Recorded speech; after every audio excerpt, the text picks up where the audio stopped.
before the rise of the Akkadian Empire and its legendary king Sargon the Great. The land of Mesopotamia was already the cradle of human civilization, known as the land between two rivers. This region, nestled between the Tigris and Euphrates, gave birth to the first cities, writing systems, laws, and organized religion. Understanding the world before Akkad is crucial to grasp how and why the first empire emerged in this fertile but fiercely contested land geography of Mesopotamia. The Fertile Crescent. Mesopotamia is a Greek word meaning between rivers. This region, located in what is now modern-day Iraq and parts of Syria, Kuwait, and Turkey, offered fertile soil, fresh water, and a temperate climate. These conditions were ideal for agriculture and allowed early humans to settle, farm, and grow and number. The Tigris and Euphrates rivers were both a blessing and a curse. While they provided essential irrigation, they also flooded unpredictably, sometimes with catastrophic results. Early societies responded by building canals, levees, and reservoirs, the first large-scale public works in human history. This necessity led to organized labor, social stratification, and the seeds of political authority. The Sumerians, masters of the first cities. By around 4000 BCE, the southern part of Mesopotamia, known as Sumer, saw the rise of the first true cities. These included Uruk, Uru-Uridu, Lagash, and Nippur among them. Uruk is often credited as the first city in the world. Its population may have exceeded 50,000 at its peak, a staggering number for the time. The Sumerians invented cuneiform writing, using wedge-shaped marks on clay tablets to record everything from trade to poetry. They also developed a complex pantheon of gods and built towering ziggurats, which were part temple, part administrative center. Their innovations laid the foundation for all subsequent Mesopotamian civilizations, including Akkad politics and warfare in Sumer. Early Sumerian cities were city-states, independent political units with their own rulers, armies, and deities. Though they shared language and culture, they often fought each other for control of resources, especially water and arable land. Kingship was seen as divinely ordained, and rulers often claimed their authority came from the gods.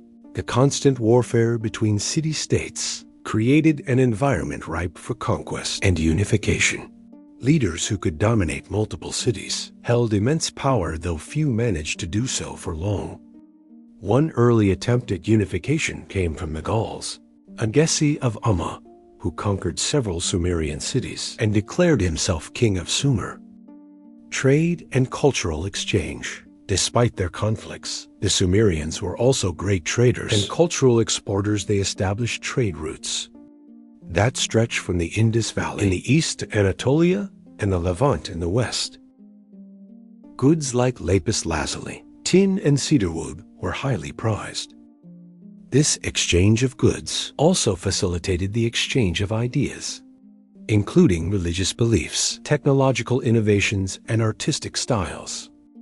The presence of foreign goods and influences in Sumerian cities demonstrates that early Mesopotamia was far from isolated. It was instead a vibrant and interconnected region, whose cities thrived through both cooperation and competition. Religion and mythology. Sumerian religion was deeply intertwined with every aspect of life. Each city had a patron deity, and massive temple complexes served as both spiritual and economic centers. Priests held considerable power managing land, resources, and temple personnel. The Sumerians also produced some of the world's first known myths and religious texts. Stories like the Epic of Gilgamesh not only reveal their spiritual worldview, but also give us insights into their societal values, fears, and aspirations. Foundations for empire. The complex society of Sumer created a fertile ground, both literally and metaphorically, for empire.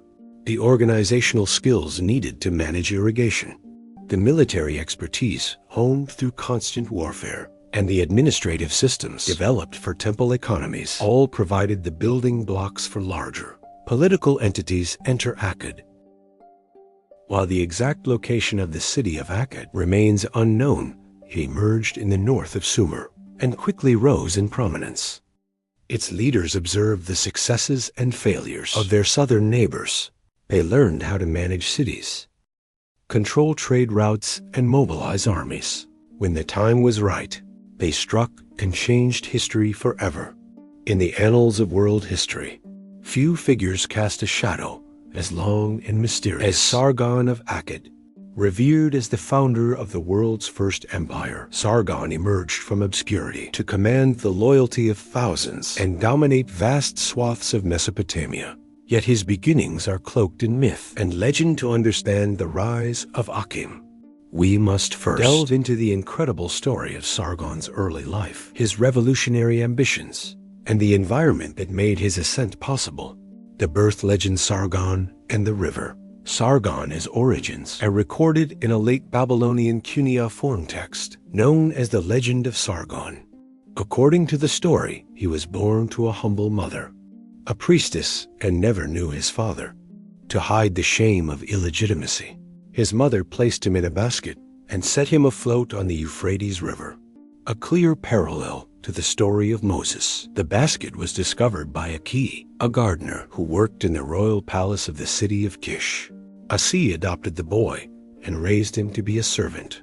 This tale, whether factual or mythologized, paints Sargon as a man of the people, a child not born to royalty but to fate. Political climate in early Akkad. At the time of Sargon's birth, Mesopotamia was a patchwork of warring city-states. Power constantly shifted between cities like Kish, Ur-Lagash, and Umma.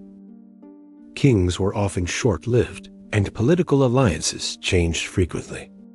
City-states maintained their own militias, trade systems, and religious hierarchies. Kish, where Sargon grew up, was a prominent city-state with strong military influence.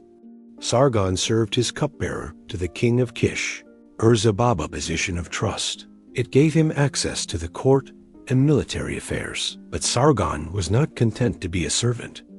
Ambitious and cunning, he plotted his path to power.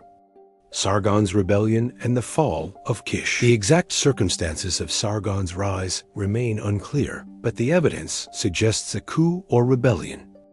Some accounts say that Sargon overthrew Ur-Zaba after receiving a divine vision. Others imply that he took advantage of internal conflict to seize control once in power.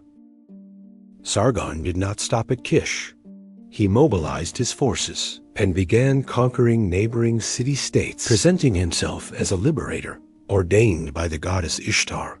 His victories were swift and brutal, and he earned a reputation as a military genius. Founding the city of Akkad, Sargon established a new capital. The city of Akkad, though its exact location remains a mystery, it was likely situated near Kish. Akkad became the administrative and cultural center of the empire, symbolizing a break from the old Sumerian city-states in the beginning of a new political order. Sargon instituted a centralized government, replacing local rulers with Akkadian governors loyal to him. This move ensured loyalty and streamlined command, allowing for greater military and economic coordination. Propaganda and divine favor. Sargon understood the power of narrative. He commissioned inscriptions and statues to portray him as divinely chosen, often in the company of Ishtar, the goddess of war and love. These depictions reinforced his legitimacy and discouraged rebellion.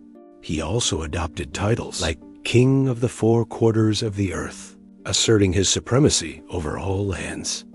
This marked the beginning of imperial ideology in the ancient world, the belief that a single ruler could and should dominate all human affairs. The story of Sargon of Akkad is not just a tale of conquest, but the birth of the first known empire in human history, rising from mysterious origins. Sargon would go on to unite the fractious Sumerian city-states, conquer lands far beyond Mesopotamia, and establish a model for imperial rule that would echo through time. His campaigns transformed Akkad from a city-state into the nucleus of a sprawling empire, stretching from the Persian Gulf to the Mediterranean. The path to power Having overthrown Lugal-Zagessi and conquered Uruk, Sargon swiftly moved to consolidate power. He established Akkad as his capital, though the exact location of this city remains lost to history from this strategic center. He launched his campaigns of expansion. Sargon's military was well organized and highly mobile, reportedly consisting of a standing army of thousands, a revolutionary concept in his time. This permanent force allowed him to project power far beyond the reach of typical city-states, which had only temporary militias. Conquest of Ur. Sargon began by subduing the rest of Sumer, including cities such as Ur-Lagash, Nippur-Eridu, and Larsa. His strategy was not just brute force, but diplomacy, installation of loyal governors, and symbolic acts, like offerings to Sumerian gods, to show respect for local traditions. In doing so, he built legitimacy among the Sumerian populace, many of whom viewed Akkadians as outsiders. He retained Sumerian language in religious contexts while using Akkadian for administration, creating a bilingual system that promoted cultural unity. Expansion beyond Sumer. Once Sumer was secured, Sargon's ambitions turned outward. He expanded his empire northward into the territories of Sabartu, westward to Mari and Ebla in modern Syria, and possibly even reached the Mediterranean coast. These campaigns were both military and economic. Sargon sought control over critical trade routes and access to resources like timber, metals, and luxury goods. His dominance over these routes enriched Akkad and centralized commerce in his capital, propaganda, and royal ideology. Sargon was not just a conqueror, but also a master of image-making. Inscriptions and stelae throughout the empire glorified his divine favor and military prowess. He styled himself King of Kish, King of the Four Quarters, and even claimed to have washed his weapons in the sea, a symbolic act of global conquest. His royal ideology portrayed him as chosen by the gods, especially Ishtar, the goddess of war and love, whose favor granted him invincibility. These narratives helped cement his rule and laid the groundwork for dynastic succession, challenges to rule. Maintaining such a vast empire was no easy task. Rebellions, famines, and political rivalries were constant threats. However, Sargon's innovative administrative system helped mitigate these risks. He placed his trusted family members in key positions. His daughter, Hawana, became High Priestess of Ur, integrating Akkadian power with Sumerian religion.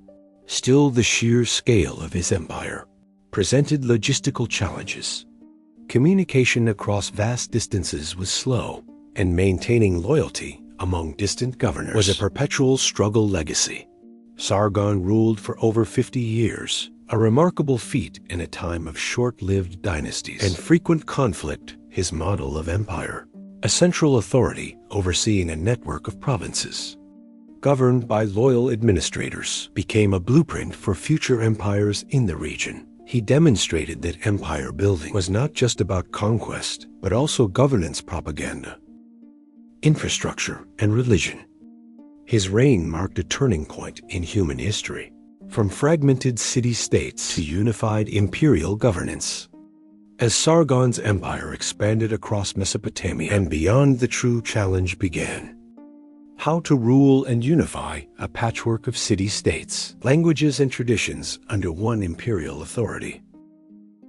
The Akkadian Empire is remembered not just for its conquests, but for how it managed governance. It pioneered methods of imperial administration that would influence later empires for centuries. In this segment, we delve into how the Akkadian Empire functioned as the first example of multinational governance, its bureaucracy, religious diplomacy, cultural integration, and the challenges of holding such an entity together. The foundations of imperial rule. The Akkadian Empire didn't emerge in a vacuum. It built upon Sumerian systems of kingship, temple bureaucracy, and urban administration. However, what Sargon and his successors did was scale these institutions across a massive territory. Sargon established Akkad as the imperial capital, a central point for politics, commerce, and military coordination.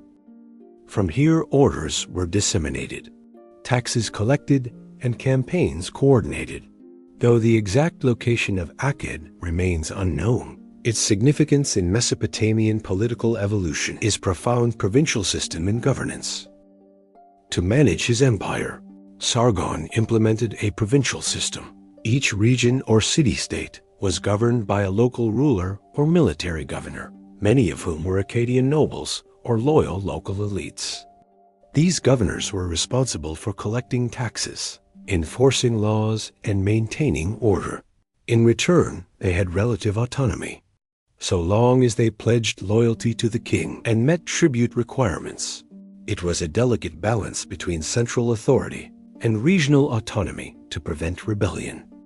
Sargon and later rulers often relocated elites or resettled populations, mixing communities to reduce ethnic divisions and promote unity under Akkadian authority. Record-keeping and administration, a hallmark of Akkadian governance, was its reliance on record-keeping. Using cuneiform script, scribes documented everything: grain shipments, tribute lists, temple offerings, and military orders. Clay tablets became the foundation of bureaucracy. Both Akkadian and Sumerian languages were used. Sumerian remained the sacred and scholarly language, while Akkadian became the language of everyday administration and governance. This bilingual system helped bridge cultural gaps across the empire. Role of religion in governance. Religion was not separate from statecraft. Sargon and his descendants closely aligned themselves with the gods, especially Ishtar, the goddess of war and fertility. One of Sargon's most brilliant moves was appointing his daughter Enheduanna as high priestess of the moon god Nana in Ur. This wasn't just a religious gesture. It was a political strategy to legitimize Akkadian rule. In Sumerian religious centers, temples were centers of both worship and administration. They distributed food, managed lands, employed workers, and upheld royal decrees. By integrating temple authority into the imperial system, Akkadians secured loyalty from both priests and commoners. Infrastructure and trade. Akkadian rulers invested in infrastructure to maintain imperial cohesion. They improved irrigation systems, built roads, and secured trade routes. These projects were vital for feeding cities, transporting armies, and connecting distant provinces. Trade flourished under Akkadian rule. Goods flowed from the Indus Valley, Anatolia, the Persian Gulf, and Levant into Akkadian markets. Lapis lazuli, tin, copper, cedar, and luxury textiles enriched the empire and its people. Economic integration further tied provinces to the central government, as tribute and taxes were extracted in both goods and labor, maintaining control.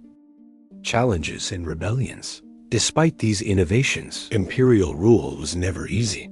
Distance bred rebellion, especially in far-off provinces. Local rulers sometimes defied imperial authority or withheld tribute to counter this. The Akkadian kings relied heavily on military garrisons, loyal governors, and strategic marriages. Some cities were punished harshly for resistance, an example being Ur, which was reportedly subjugated multiple times. Famine, drought, and resource scarcity also challenged imperial cohesion. These natural pressures sometimes weakened central authority, prompting uprisings. Legacy of Akkadian governance. The Akkadian system of rule became a model for later empires, from the Babylonians to the Assyrians and Persians. Its methods of combining local autonomy with central control using record-keeping, religious integration, and infrastructure proved sustainable even after the fall of Akkad. Even in decline, Akkadian language and administrative practices remained embedded in Mesopotamian political life for centuries. Of all the kings in Akkadian history, none stands taller figuratively and literally than Naram-Sin, the grandson of Sargon, the Great, revered. Feared and ultimately controversial, Naram-Sin elevated the Akkadian Empire to its zenith. His reign marked a turning point, not just in Akkadian history, but in Mesopotamian political ideology.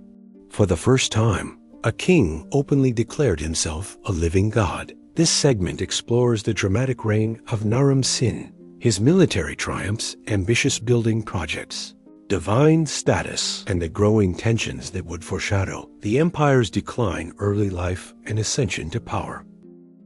Naram-Sin was the son of Manishtushu, Sargon's second son, Manishtushu, ruled after the death of Sargon's first successor, Ramesh. His reign, though relatively brief, set the stage for Naram-Sin's rule.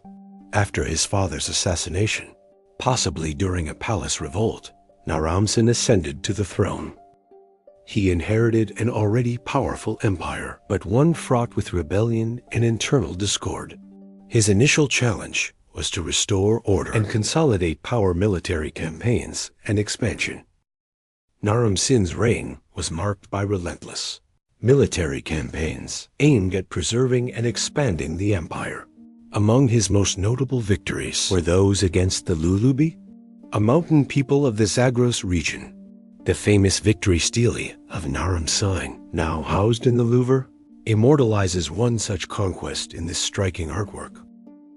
Narasimha is depicted ascending a mountain, trampling enemies underfoot, with divine symbols hovering above him. The image was a radical break from tradition, placing the king as the central divine figure. He led campaigns across Elam, Magan, and even into the Taurus Mountains of Anatolia. These victories not only reinforced Akkadian dominance, but also enhanced trade routes and brought new resources into the empire. The divine kingship of Naram-Sin, perhaps the most revolutionary act of Naram-Sin's reign, was declaring himself a god. Traditionally, Mesopotamian kings were seen as representatives of the gods, not divine themselves. Naram-Sin shattered this boundary. He took on the title King of the Four Quarters of the World and added a divine determinative, a cuneiform sign used exclusively for gods before his name. Temples were built in his honor. Priests offered him sacrifices. In doing so, he centralized religious and political power to an extent never seen before. This divine kingship created awe and loyalty, but also stirred resistance, especially from conservative Sumerian priests and regional governors who saw it as heretical. Administration and economy. Narasimha inherited and improved upon the Movie administrative system, developed under his grandfather. Governors continued to rule provinces, and a detailed bureaucracy ensured taxes and tributes flowed to the imperial center. Under Naram-Sin, trade routes were more secure. Irrigation systems expanded, and monumental architecture flourished. Akkadian cities were adorned with temples, granaries, and defensive walls. His reign was one of material prosperity. Art, sculpture, and cuneiform literature all saw a golden age. Akkadian culture was being imprinted across the Near East, making it the lingua franca of diplomacy and trade. Revolts and the curse of Agada. Despite, or perhaps because of his claim to divinity, Naram-Sin's later reign faced growing dissent. Multiple regions rose in rebellion. Cities like Kish, Ur, and Lagash challenged imperial authority. The Sumerian literary work known as the Curse of Age tells a mythologized account of Naram-Sin's hubris. According to the story, he plundered the temple of Enlil, the chief god, causing the deities to abandon Akkad and unleash destruction. Though this tale was written centuries later, it reflects historical truth. Socioeconomic hardship, climate change, and overextension strained the empire. The Gutian invasions. Toward the end of Naram-Sin's reign, a new threat emerged: the Gutians.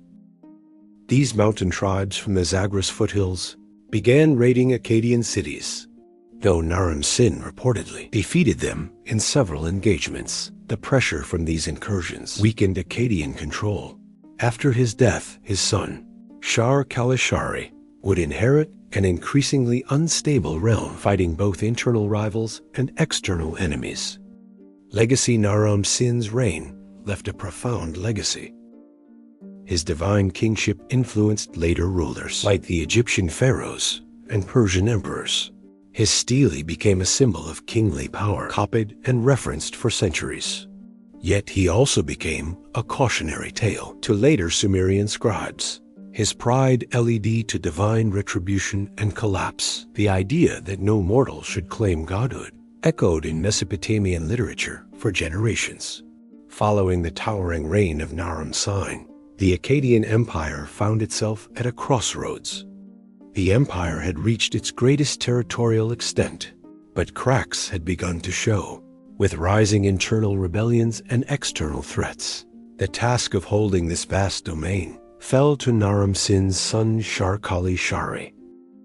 This segment explores Shar-Kali-Shari's tumultuous reign, his military struggles, internal administration, and the accelerating decline of Akkadian authority.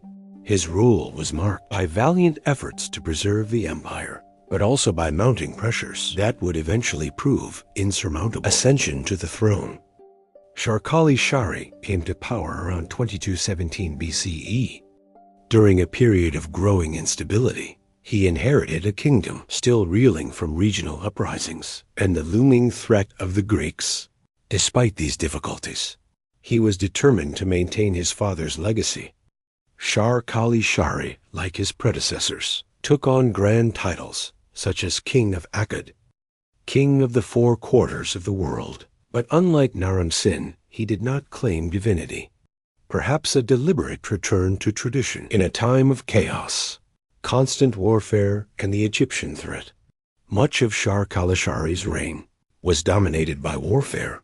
His campaigns focused on repelling foreign incursions, especially those by the Gutians, a tribal confederation from the Zagros Mountains, who had begun pillaging Akkadian cities. Historical inscriptions record repeated battles against the Gutians, as well as conflicts with Elamite tribes in the east.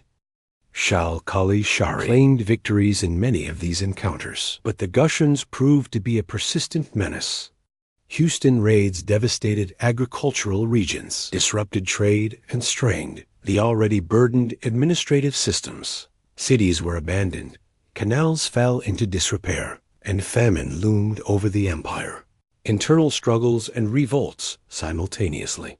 Shar-Kali-Shari faced internal dissent. Several southern Sumerian city-states, including Ur and Lagash, began asserting autonomy, rebelling against Akkadian rule. In response, Shar-Kali-Shari launched multiple military campaigns. To reassert control, he succeeded in retaking key cities, and inscriptions describe him capturing rebel leaders and re-establishing central authority, if only temporarily. Yet the empire's administrative system was crumbling. Tax collection faltered. Local governors, sensing the weakening of central power, began operating independently. Even the royal archives in Akkad grew silent, reflecting the disorder of the times. Religious and cultural efforts. Despite these challenges, Shar-Kali-Shari continued to promote Caucasian culture. He undertook construction projects, restoring temples, commissioning inscriptions, and maintaining the capital. He particularly honored Enlil, the supreme god of the Sumerian pantheon, perhaps in an attempt to repair the spiritual damage believed to have been caused by his father. As divine claims, this religious diplomacy was aimed at placating the Sumerian priesthood, rebuilding trust among the southern cities, and reinforcing a divine mandate to rule. The empire unravels as the years passed. The situation deteriorated. The Gutians intensified their attacks. Trade routes to the Persian Gulf and Anatolia were cut off. The empire's economy, based on agriculture, trade, and tribute, began to collapse. Shar-Kali-Shari struggled to maintain control over a shrinking core territory. His records, once triumphant, grew sparse. The inscriptions that remain depict a weary king, constantly on the move, always at war, desperately trying to hold a fraying empire together. When Shar-Kali-Shari died, possibly in battle or during a coup, he left no clear successor. What followed was a period of dynastic chaos. during which 4 to 5 rulers claimed the throne in quick succession. Their reigns were short and poorly documented. The rise of the Gutians seizing the opportunity. The Gutians escalated their incursions into the heart of Akkad eventually. They took control of large swaths of Mesopotamia, including former Akkadian strongholds, though not an empire in the traditional sense. The Greeks established dominance for a time, disrupting urban life and diminishing the cultural and political cohesion of the region. Many historians consider the Gutian period a dark age in Mesopotamian history, marked by cultural stagnation, economic regression, and decentralized rule. Legacy of Shar-Kali-Shari. Shar-Kali-Shari is often remembered as the last great ruler of the Akkadian Empire. His reign was not one of glorious expansion, but of desperate preservation. He fought against impossible odds to sustain a legacy built by his grandfather and father. Though he ultimately could not prevent the empire's collapse, his efforts delayed the inevitable. His reign symbolizes the resilience of centralized rule, even in the face of overwhelming external and internal adversity. The Akkadian Empire, once the jewel of Mesopotamia, and the first true empire in human history, did not fall in a single day. Its collapse was a slow, painful unraveling, influenced by a complex web of factors. This segment delves into the final days of the empire, examining the environmental catastrophes, political disintegration, economic decline, and cultural shifts that sealed the fate of Atlantis. The death of Shar-Kali-Shari. A power vacuum. With the death of Shar-Kali-Shari, the Akkadian Empire entered a period of profound instability. No clear heir took the throne, and over a span of just a few decades, a rapid succession of kings, often 4 or 5 within a short period, attempted to claim the title of King of Akkad. This dynastic chaos weakened central authority. Rival claimants fractured loyalties among city-states, generals, and regional governors. The once cohesive empire split into smaller, warring factions. The political fragmentation rendered Akkad vulnerable to both internal rebellion and external invasion, particularly from the Gutians. The Gutian domination. The Gutians, tribal peoples from the Zagros Mountains, intensified their incursions. Their military strategy, swift raids rather than prolonged occupations, wore down Akkadian defenses. Eventually, the Gutians captured key cities, including the capital of Akkad itself. While they did not establish a centralized empire, their dominance disrupted trade, destroyed infrastructure, and sent many urban centers into decline. Inscriptions from later Sumerian kings describe the Gutian era as a dark time, where justice disappeared, temples fell into ruin, and famine spread across the land. Environmental collapse. The 4.2 kilo year event around 22 BC. A sudden and severe climate shift, now known as the 4.2 kilo year event, triggered widespread drought across the Near East.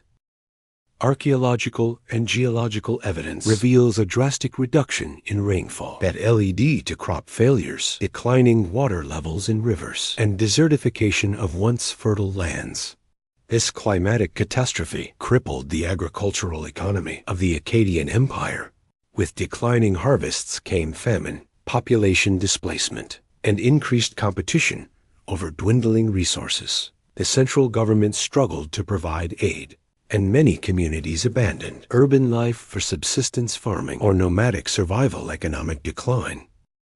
The Akkadian economy, based on irrigation agriculture, tribute from subject cities, and international trade, collapsed under the weight of environmental stress and political disorder. Trade routes were disrupted, not only by Gutian invasions, but also by the inability of local rulers to maintain security and infrastructure. Ports along the Persian Gulf and overland routes to Anatolia and the Levant fell into disuse. The sophisticated economic networks that had once bound the empire together dissolved. Without a reliable economic base, the empire could no longer support its army, administration, or urban population. Urban collapse and population movement. Many of the great Akkadian cities, Akkad, Agada, Sippar, and Nippur, experienced traumatic decline. Populations shrank, urban centers were abandoned, and temples fell into neglect. People fled the cities for the countryside or migrated to more stable regions, such as southern Sumer or the periphery of Elam. The decline in literacy, artistic production, and public construction indicates a significant cultural regression. The vacuum left by Akkad's fall reshaped the political map of Mesopotamia. For centuries to come, cultural and religious shifts.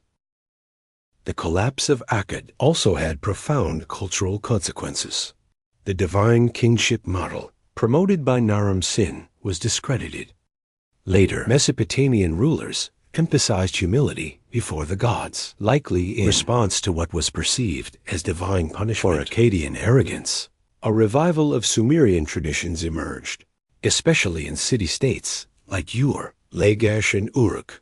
These cities reasserted their ancient cultural identities and religious practices, laying the groundwork for the third dynasty of Ur, which would eventually rise from the ashes of Akkad. Archaeological evidence of collapse. Archaeological excavations across Mesopotamia support the narrative of widespread collapse. Layers of abandonment, signs of burning, and collapsed irrigation systems appear in sites such as Tel Leilan, Tel Brak, and Akkad itself. Radiocarbon dating, sediment studies, and paleoclimate data reinforce the theory of a major environmental event contributing to the empire's demise. The end of an era. By the close of the 22nd century BCE, the Akkadian Empire had ceased to exist as a unified state.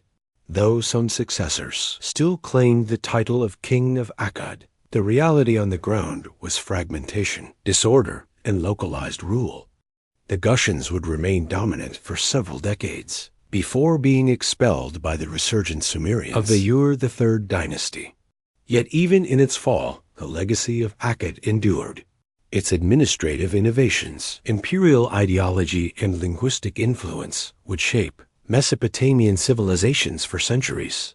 After the fall of the Akkadian Empire, Mesopotamia plunged into a prolonged period of political chaos, economic stagnation, and cultural regression. This era, known as the Gutian period, lasted for several decades, possibly up to a century, between approximately 2154 and 2112 BC. Though poorly documented compared to other Mesopotamian dynasties, this dark age set the stage for a remarkable cultural revival, led by the Sumerians. In this segment, we explore the Gutian rule, the suffering it brought, and the determined Sumerian response that culminated in a new golden age. Who were the Gutian? The Gutians were tribal peoples from the Zagros Mountains in modern-day western Iran. Unlike the structured and urbanized Akkadians, the Gutians were viewed by the Mesopotamians as uncivilized nomads. Descriptions of them in Sumerian literature often portray them as barbaric, destructive, and irreverent toward the gods. Despite this reputation, the Gutians managed to fill the power vacuum left by Akkad's collapse. They established loose control over key regions of Mesopotamia, including some of the former Akkadian heartland. Gutian rule. Disorganization and decline. The Gutians did not create a centralized empire like the Akkadians. Instead, their rule was marked by fragmentation, lack of administrative continuity, and ineffective governance. They failed to maintain the elaborate irrigation systems critical to agriculture in southern Mesopotamia. Sumerian texts such as the Sumerian King List describe the Gutian era as one of widespread famine, desolation, and religious neglect. One famous poem, The Curse of Agadia, portrays the Gutians as divine instruments of punishment for the sins of Akkadian kings, especially Naram-Sin. The poem says, "No one walked in the street, no rejoicing, no singing. Fields turned into dust, temples into ruins." Sumerian resistance and cultural survival.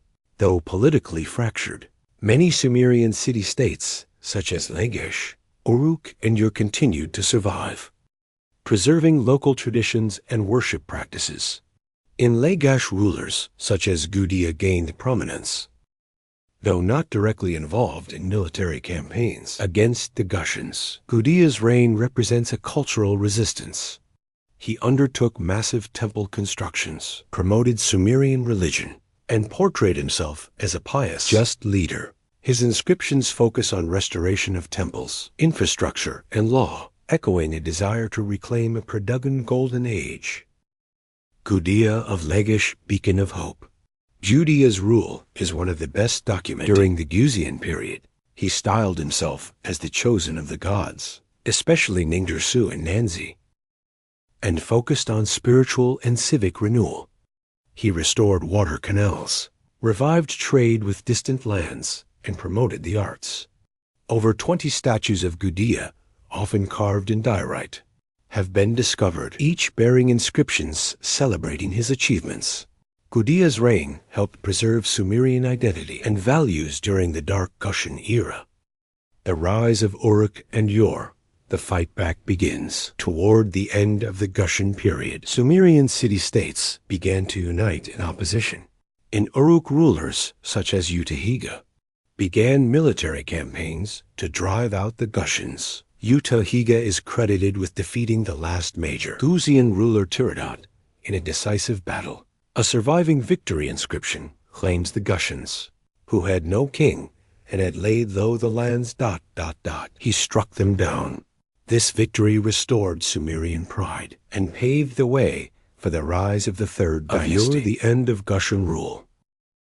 Following their defeat by Utu-hegal, the Gutians retreated to the Zagros Mountains. Their influence vanished from Mesopotamia. While they never established a long-lasting empire, their legacy persisted in Sumerian texts as a symbol of disorder and divine punishment. The Gutian period is one of the least understood phases in Mesopotamian history due to scarce records, but its conclusion marks a powerful turning point. A collective Sumerian will to rebuild. The legacy of the Gutian period. Though often seen negatively, the Gutian interlude played a paradoxical role in Mesopotamian history. It forced a reassertion of cultural identity, gave rise to new leadership, and set the ideological groundwork for the Year 3 Renaissance. The trauma of Akkadian fall and Gutian misrule led to a stronger emphasis on law, divine favor, and piety in Sumerian politics.